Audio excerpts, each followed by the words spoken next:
We're going to get more on this now. We're joined by Helio Fred Garcia, a professor of communications at New York University, and he's joining us live from there. Mr. Garcia, very good to have you with us on NewsGrid. I want to start with a comment that we've had from a Facebook user who says, you know, can we hold politicians who sling hate speech accountable?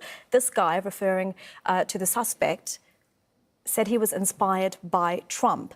We have a rise of white supremacy around the world, from the US to Europe. Have leaders in certain countries, you know, actually brought white supremacy to the mainstream with the things they've said?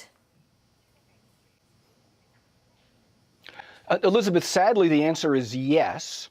And I have been studying communication and its impact for nearly 40 years. And for the last 3 years, I've been studying Donald Trump's language.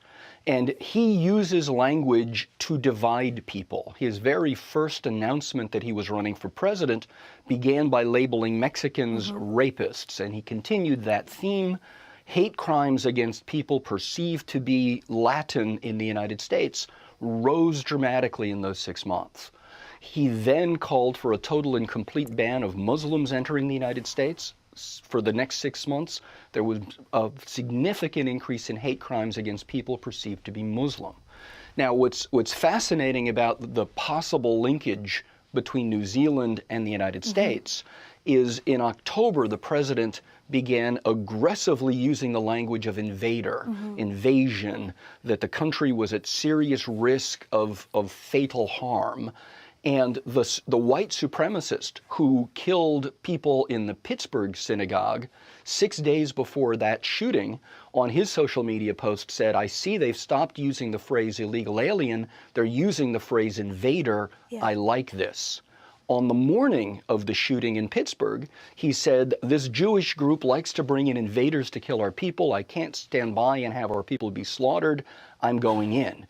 Just like the New Zealand shooting, he announced his intention using the language of invasion. And we see that again and again and again.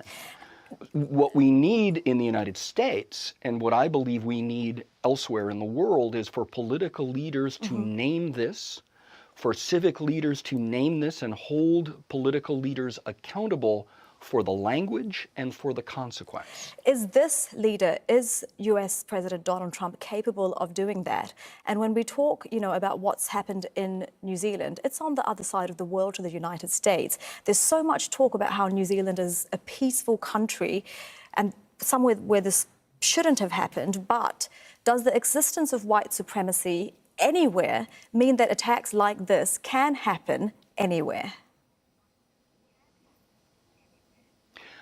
Sadly, white supremacy is prevalent in many cultures.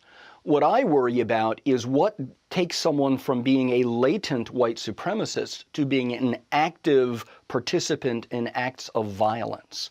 And what we've seen is leaders with authority who are admired by white supremacists use language that empowers lone wolves to take matters into their own hands. They don't necessarily directly call for violence, but they use language that scares people. They use language that provokes hate.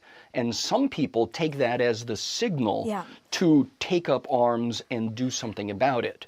We have seen that among white supremacists in the United States just in the last 5 months. We've had 2 failed attempts at violence, one with a bomber and another with a military officer who was caught by the military before he began political assassinations.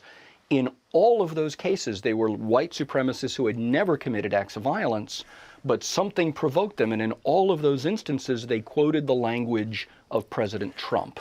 So we need to take seriously that people are provoked into acts of violence by hearing the signal that when the president calls legal immigrants seeking asylum invaders, which he did minutes after expressing condolence to the people of New Zealand yesterday. Yesterday, he expressed condolence and then said the southern border is under invasion, and he said more than 1 million illegal aliens are rushing the border, and that will cause American fatalities. Well, first of all, that's nonsense. It's not happening. But what is the effect of that language on white supremacists who feel it is their duty to protect the country? It is to take up arms. We need to hold leaders accountable for the consequences of that language. Mr. Garcia, it is great to have your expertise on the subject. We really appreciate your time. That is Helio Fred Garcia, live in New York. Thank you.